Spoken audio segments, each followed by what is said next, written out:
It's the 30th of April 2025. Prince and I are in the Luddenden Dean Valley, beautiful valley, not far from Sorby Bridge, and just videoing this lovely row of cottages at Booth. It's quintessentially Yorkshire, nestled in the very steep valley sides of the Luddenden Dean Valley, and these lovely cottages, very quiet little road, and it's just exquisite, lovely Yorkshire stone, beautiful.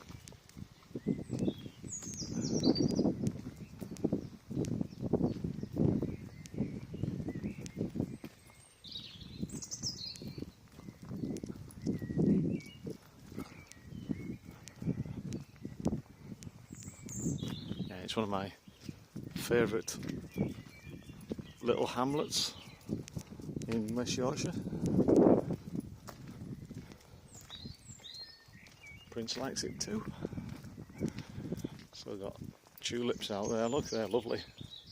Lovely dark purple or black tulips.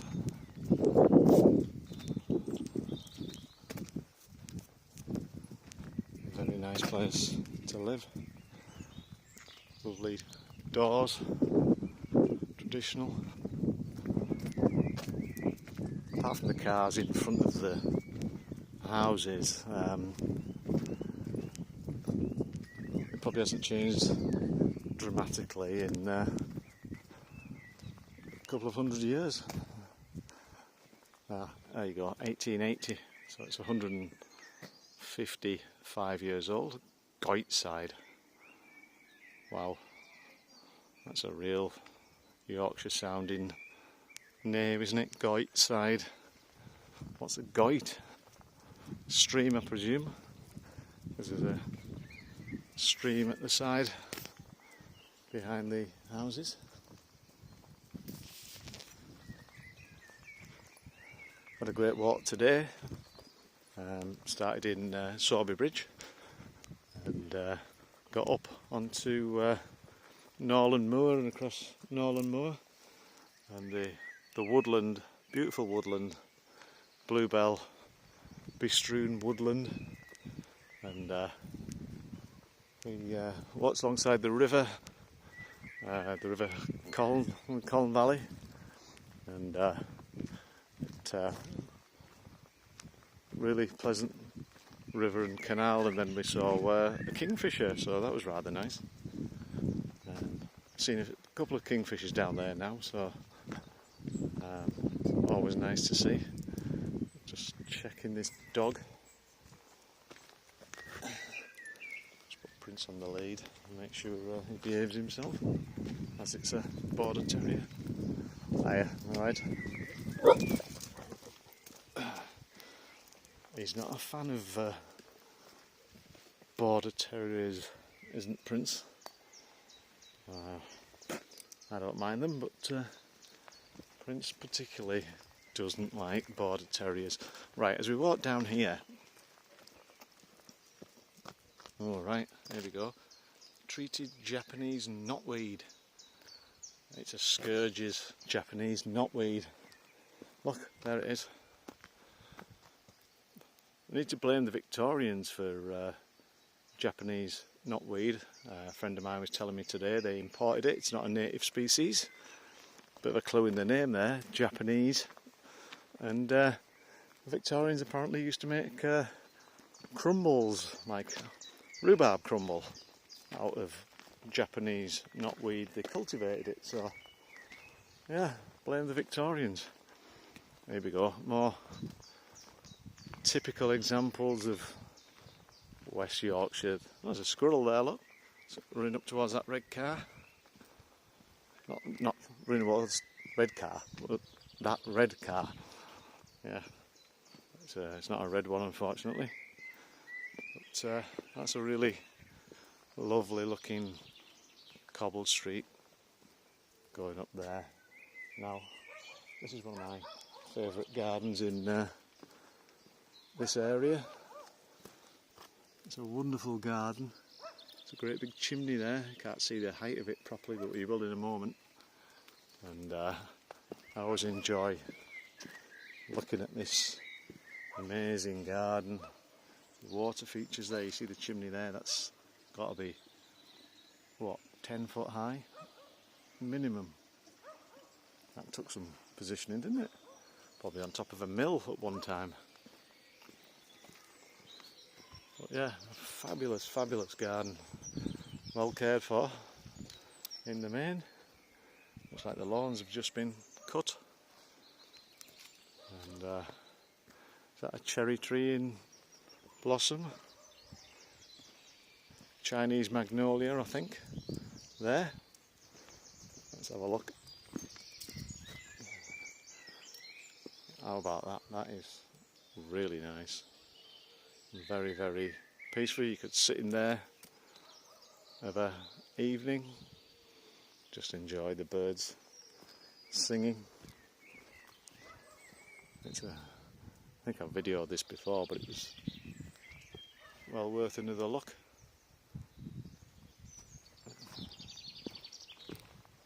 Stunning. Just going to have a look at it from down here. It's amazing, these cobble streets are everywhere in West Yorkshire, the amount of effort put in to make those cobbled streets incredible. Look at this, there's so much work gone on here. It's amazing. I've never seen it with the trees, the cherries in blossom either, so that's a bonus. Somebody else coming with a dog. But lovely gardens.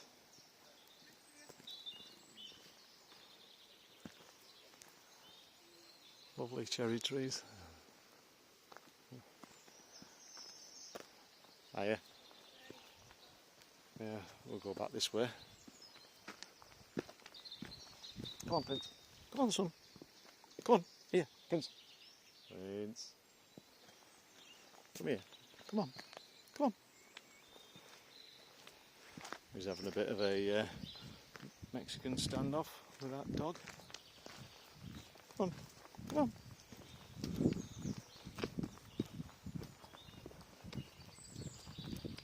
Yeah, it's a lovely valley to walk up of a summer's evening, or a late spring evening as this is now. 1st of May tomorrow. The years fly by, don't they? Flipping heck, but this has been a spectacular year, as I've said on virtually every video I've made.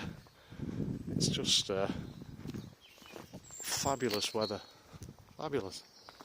So very privileged to be here in West Yorkshire in such fantastic weather. It doesn't matter what the weather's like here, because I've walked all around here when it's been torrentially raining, and it's just a great place whatever the weather. But obviously you'd rather be walking in sunshine rather than walking in the rain.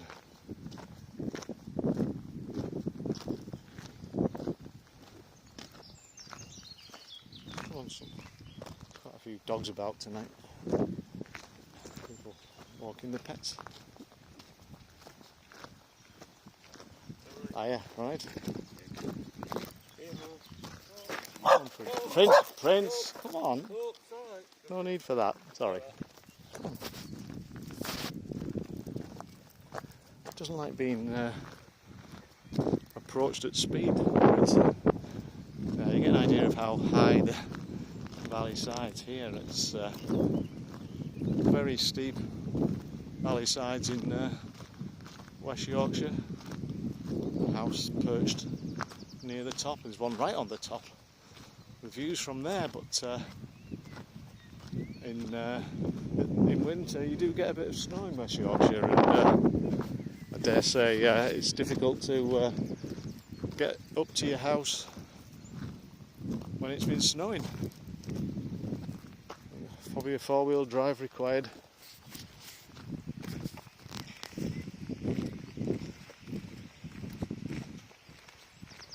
Meeting a friend of mine tomorrow, Tony. He's a very amusing bloke, fond of stories. Very, very acerbic, dry wit, and looking forward to listening to him describing the celebrations of his beloved Leeds United getting promoted. He was at Ellen Road the other day and watched that, so I'll be quite happy that Leeds are back in the Premier League. Here we go.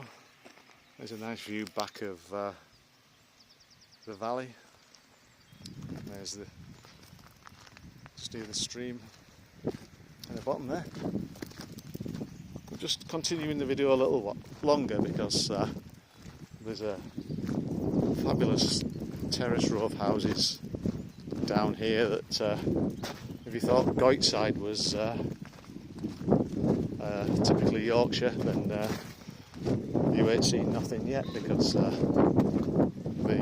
little row of houses down here are tremendous. And I always wonder where people park, because you certainly won't be able to park outside your house down here. I got to here a couple of years ago, and there was a car. I'm not kidding. I mean, look how narrow this is. This path. It's a footpath. No motor vehicles. Well, this guy was a delivery driver, and oh, look at that. That's a nice house, isn't it? Lovely.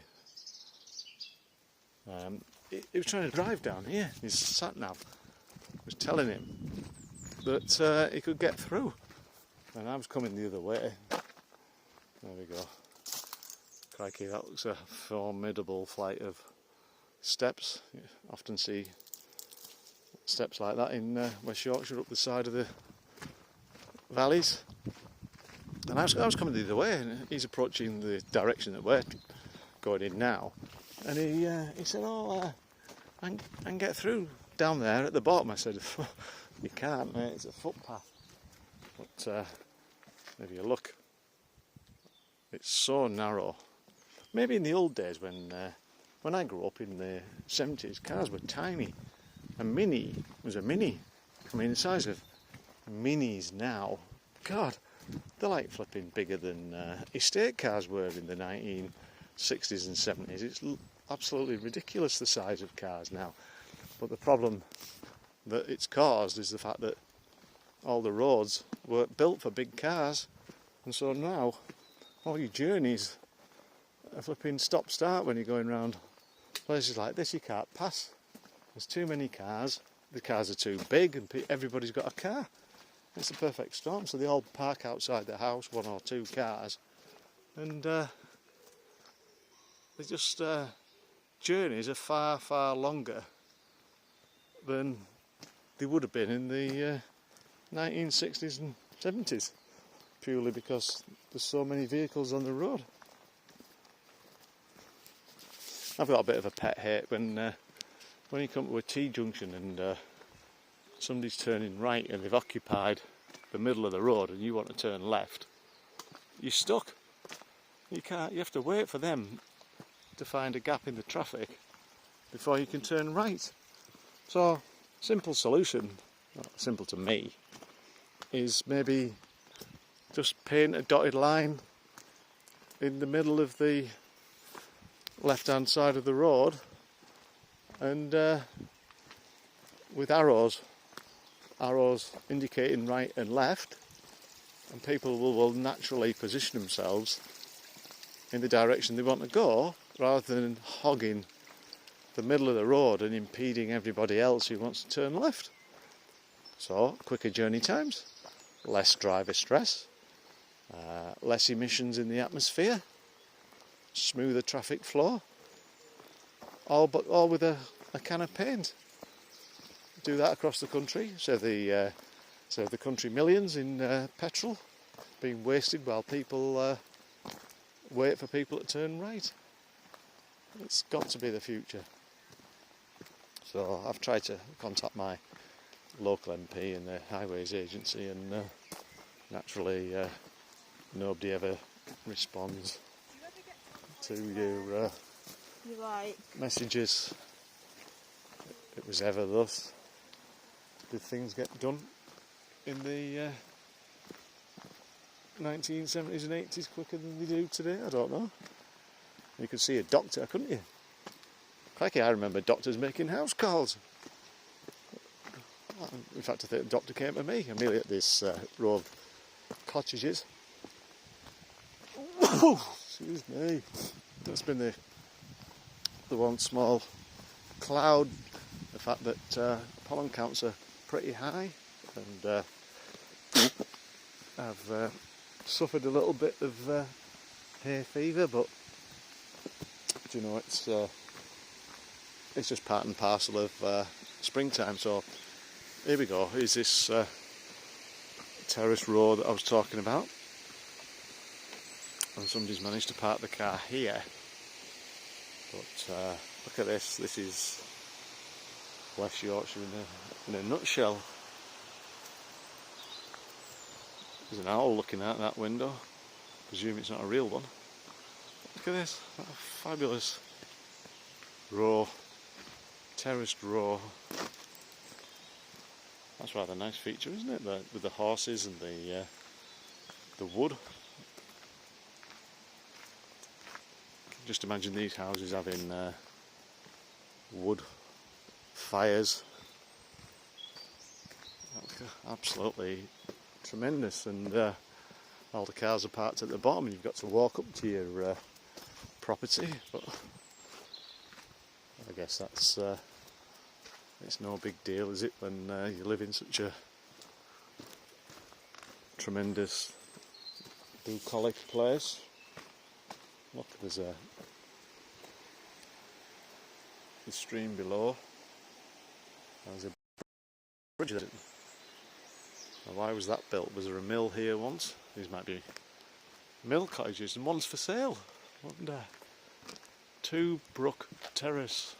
We'll have to look that up and see how much it is. Move from Barrowing Furnace to number 2 Brook Terrace. There's a bit of a garden at the back there, so yeah. Where would you rather live? Brook Terrace or Goytside? I'm probably going to plump for Goytside by a whisker, but this is very pleasant. Look, there's all the cars are here. There's a bit of a track to get up to the road up there, so it's not even a paved road to come down to get to your house at Brookside. There's me sneezing again. There's Prince. Oh dear, he likes being off the lead, does Prince? Does his own thing. He glances back at me occasionally, but it's like he's a real dog on his own, out for an adventure. Back in the 70s, when I was growing up, you regularly saw big gangs or packs of dogs wandering the streets in Barrow. People would go to work, boot the dog out for the day, and the dog would meet up with his doggy mates, and they just go off for an adventure all day, and nobody batted an eyelid. You'd see 8 or 10 dogs, always with a lead dog, trotting along, and they didn't really cause any bother. There's a pussycat there, look, a little pussycat through the gate, out for an evening's murdering, and yeah, you see these big groups of dogs, and when it was tea time, they all went home. Probably a few got run over along the way, or maybe they didn't, because there was so much less traffic. I can remember some streets you'd be able to play football with, and there wouldn't be hardly a car come down the street. Oh, look at that, that's a path. Now then, I haven't walked up there, but it looks a bit steep. So I think we'll leave that, Prince, for another day. That's a lovely bridge. I wonder if the locals go in there when it's the height of summer and really hot. Cool off. There's a little waterfall over there. Not much water coming down, but there's still some. It's amazing how it's been really dry this winter and spring, as I keep harping on about, and yet the waters of streams are still flowing, and there's water coming down, and there must be massive amounts of water underground supplying these streams. So, oh, look at that, that's quite good. Up there, so as the sun's just about to dip behind the hillside there, there's a converted mill on the hill, and I drove up there before to have a nosy, and it looks very, very upmarket and very nice. Very pleasant place to live, with converted mills of huge windows to maximise the amount of light that was let in to allow the workers to work longer days, in the days before electricity. And a lot of mills have been converted in West Yorkshire, which is good really, because a lot of them are derelict. So it's good that the buildings have got some use into the 21st century. Probably the mill owners never realised that one day people will be wanting to live in their mill as a desirable place to live. Right, one last look at the stream. There's a few people around, so I'll call it a day there. Or should I? If we get past these people, no, I think we'll just finish off at the Lord Nelson. So I'll just walk down here past these people. Thanks very much. Hello, Dad. Come on, Prince. Come on, son. Did well there. Didn't bark at them. Got us into the dog. Must be a very popular place to walk dogs. Quite a narrow path, unfortunately. Right. Hopefully Prince will behave with this rather nice Labrador. He's stumbling. Hello. Hiya, alright. Yes, fine, thank you. Come on then, come on. Result, you did.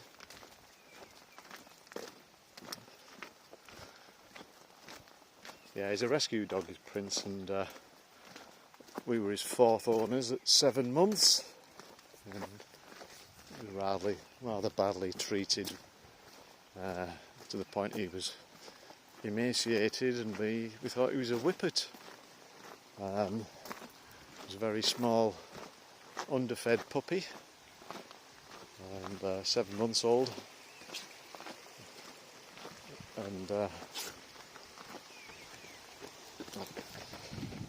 And anyway, once we'd had him a few months, we realised he wasn't a whippet, and he was actually a Whipperdale. There's a whippet, a Patterdale cross.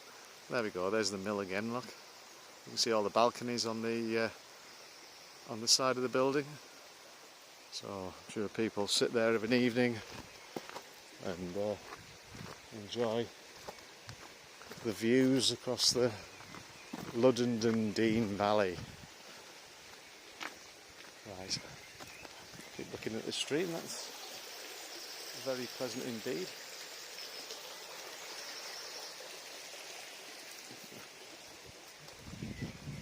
something about the sound of running water.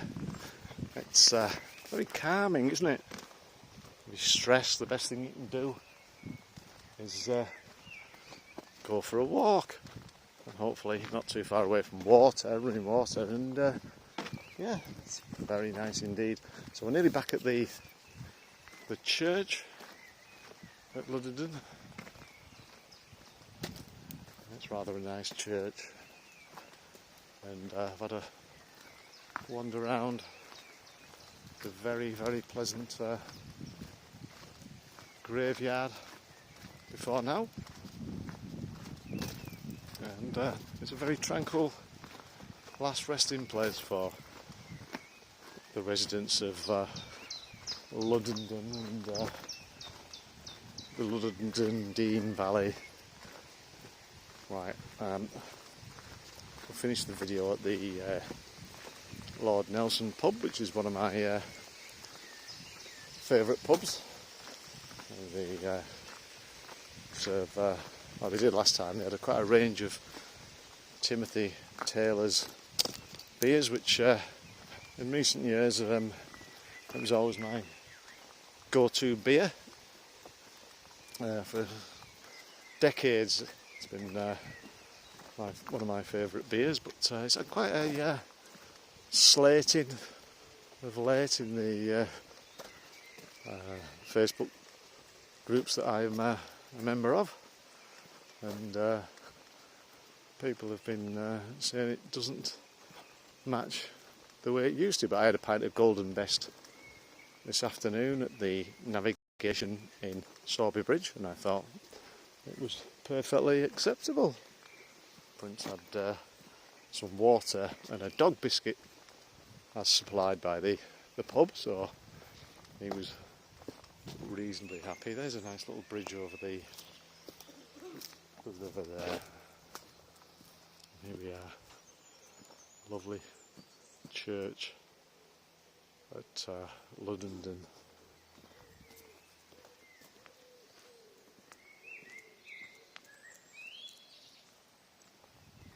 So we go around this corner and then we'll see the Lord Nelson. Oh, never been in here. Oh, a bit nosy. Yeah, it's a nice church.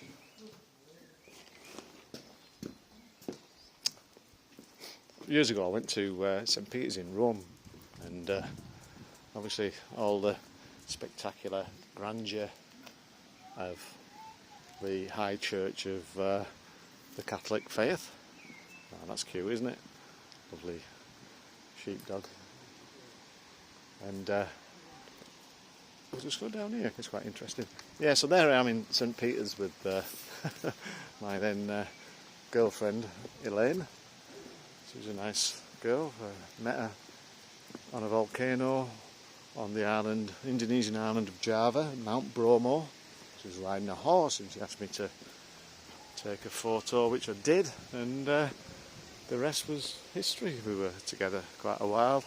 She loved the walks to Luddenden, but she also preferred the south of England to the north, and I was of the other inclination. I'm a northerner, but there's fabulous places in the south of England, and I've kind of mellowed over the years, and who knows. But we spent a lot of time on the motorways travelling between the two. Fantastic weir here. There we are. Marvellous. Look at that garden overlooking the weir. And yeah, we went to Rome, and it was very hot. And we went into St. Peter's Cathedral, and I said to her, what do you think? And she said, you've seen one church, you've seen them all. Which I thought was quite funny. There's a small insect on the lens. Oh, got it? No, still fluttering away. Anyway, try and ignore that. So yeah, she wasn't a fan. And then we walked through the Sistine Chapel, and she said, "Oh, I feel really hot and I'm overcome. I'm going to go outside and get some air." I said, "Well, look up, look up. It's Michelangelo's frescoes. You might never see it again. They're absolutely amazing. The frescoes of Michelangelo Buonarroti, the greatest, one of the greatest artists of all time, of the Italian Renaissance." And she said, didn't even bother to look up, just ran out, and I found her on a bench outside after I'd enjoyed the touching hand frescoes of Michelangelo. So the rhododendrons are coming out now. I dare say that even nature outweighs anything that any artist in the history of the world has achieved. Just the simple, wonderful beauty of nature. It's unsurpassable. Right, we're going to go to the pub. I'm just looking at, there's a relief of a soldier of World War I. There's a war memorial here, which you can hear people sitting around it having a beer. But there we go, the Lord Nelson. So we're going to go in there, and then we'll come in here and have our beer, Prince. There we go, Great War Peace Garden. Yeah. Peace on earth, that's all you can ask for, isn't it? Unfortunately, I don't think it's ever going to happen. Right, Prince, let's go and get a drink. Timothy Taylor's.